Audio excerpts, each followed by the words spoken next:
میری اس سے جان چھوٹ گئی ہے۔ میں حیران رہ گیا، اس نے اپنی بیٹی کے لیے مغفرت کی دعا بھی نہیں مانگی تھی۔ ہم لوگ ایک دوسرے کی شکل دیکھ رہے تھے۔ لڑکی کو دفنا کر سب واپس آ گئے۔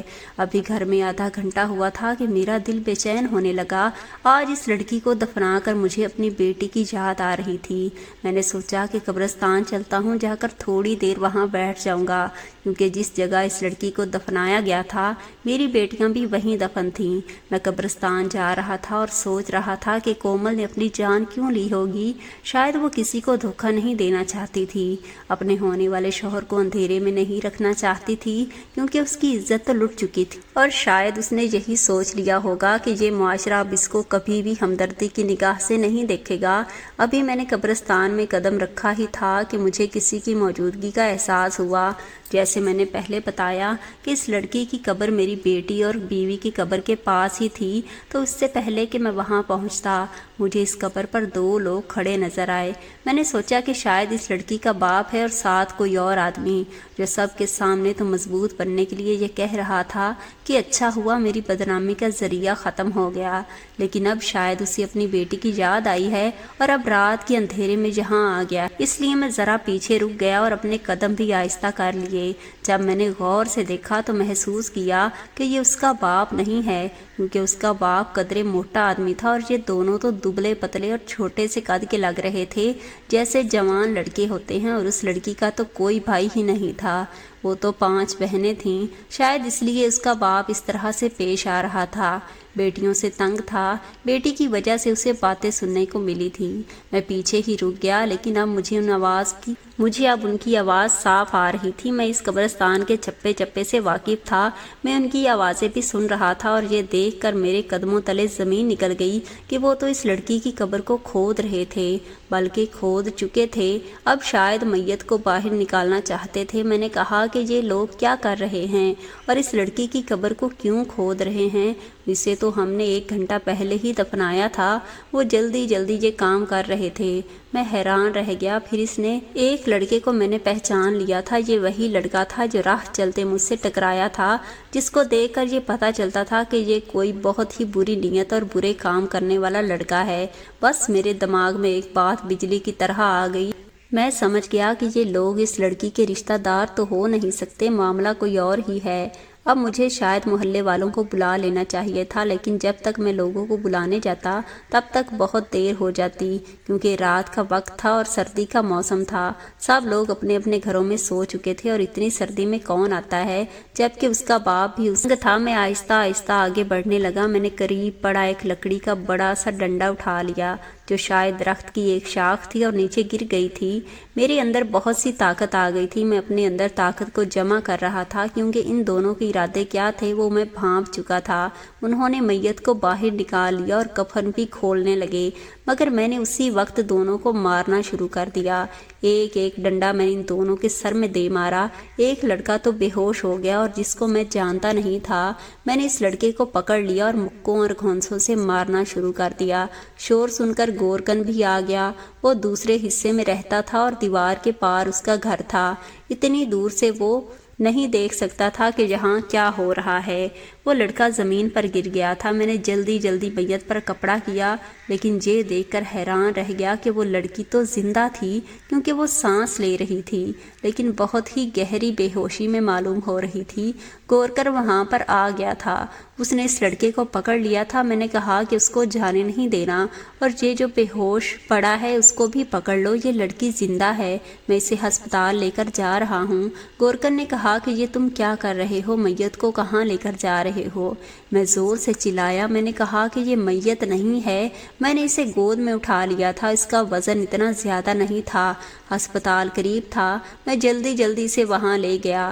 ڈاکٹر بھی حیران رہ گئے، باقی سب لوگ بھی آ گئے تھے۔ سب مجھ پر غصہ ہونے لگے کہ میں نے میت کو ہسپتال کیوں لایا ہوں۔ میں نے ڈاکٹر کو کہا کہ اس کو چیک کریں۔ ڈاکٹر نے جب چیک کیا تو اس نے کہا کہ اس کی سانسیں تو ابھی چل رہی ہیں، ہمیں اسے فوراً آکسیجن لگانی ہوگی۔ میں نے کہا کہ جو بھی کریں بس جلدی کریں۔ وہ جلدی جلدی اس لڑکی کو اندر لے گئے، اسے آکسیجن لگائی۔ 1 ڈیڑھ گھنٹے تک تو کچھ سمجھ نہیں آ رہی تھی کہ وہ زندہ بھی بچے گی یا نہیں۔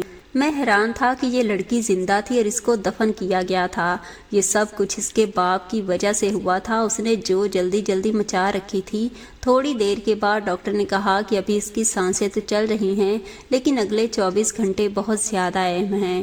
میں نے کہا کہ یہ کیا معاملہ ہوا تھا؟ اس نے کہا کہ اس لڑکی نے نیند کی بہت زیادہ گولیاں کھا لی تھیں لیکن یہ مری نہیں تھی۔ وہ ایسی حالت میں ہے جس میں انسان کے دل کی دھڑکن اور سانس لینے کی رفتار اتنی کم ہو جاتی ہے، ایسے لگتا ہے کہ اس کی موت واقع ہو گئی ہے، پھر اسے 2 یا 3 دن بعد ہوش میں آتا ہے۔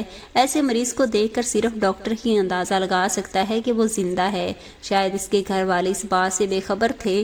ڈاکٹر نے کہا کہ اب آپ انتظار کریں، اگلے 24 گھنٹے کے بعد دیکھیں گے کہ کیا ہوتا ہے۔ ڈاکٹر نے بتایا کہ کومل زندہ ہے، شاید اس لڑکی نے جینے کی امید چھوڑ دی ہے۔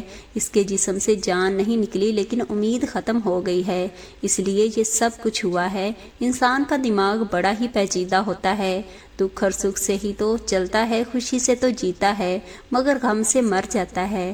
ڈاکٹر نے کہا کہ آپ اس کے ماں باپ کو بتا دیں۔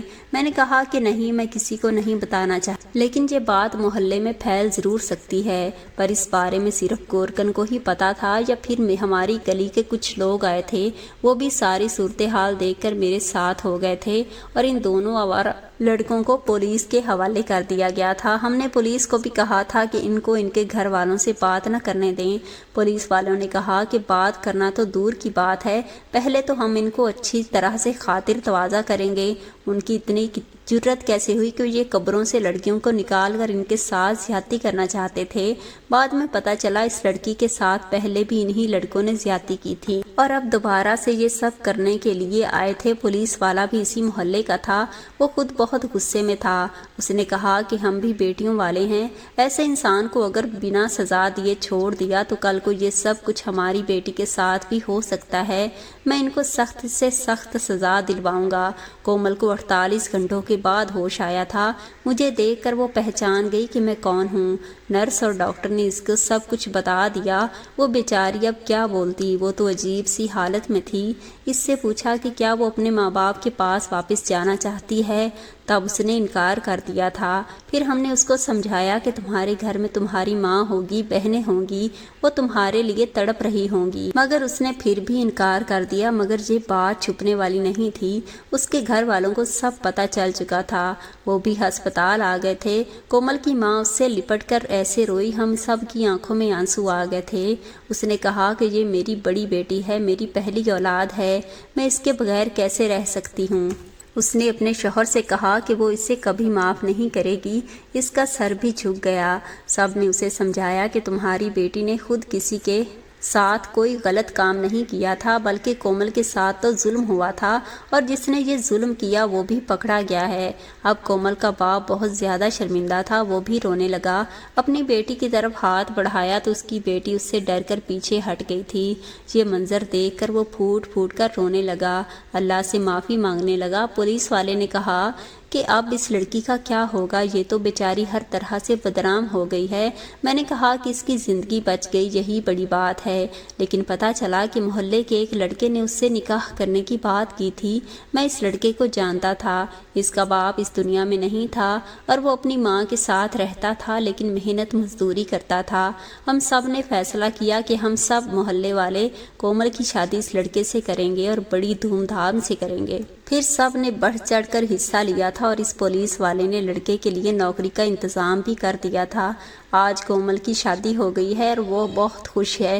مجھے ایسے لگتا ہے کہ وہ میری ہی بیٹی ہے۔ اس کا شوہر تنویر مجھے زبردستی اپنے گھر لے جاتا ہے اور میں کومل بیٹی سے مل لیتا ہوں۔ مجھے دیکھ کر بہت خوش ہوتی ہے، ایسے لگتا ہے کہ وہی میری بیٹی ہے اور میں نے اس کی شادی کی ہے۔ میری اپنی دونوں بیٹیاں تو فوت ہو گئی تھی مگر کومل کی وجہ سے میں پھر سے جی اٹھا تھا۔ آج کومل کو خوش دیکھ کر مجھے بہت سکون ملتا ہے۔ پیارے دوستو، یہ تھی ہماری آج کی مورل کہانی۔ آپ کو یہ کیسی لگی ہے کمنٹ میں ہمیں ضرور اپنی رائے کا اظہار کیجیے گا اور اس طرح کی کہانی روز ہمارے چینل پر سننے کے لیے ہمارے چینل کو ضرور سبسکرائب کیجیے۔ ملتے ہیں کل ایک نئی کہانی کے ساتھ، تب تک دیجیے اجازت، اللہ حافظ۔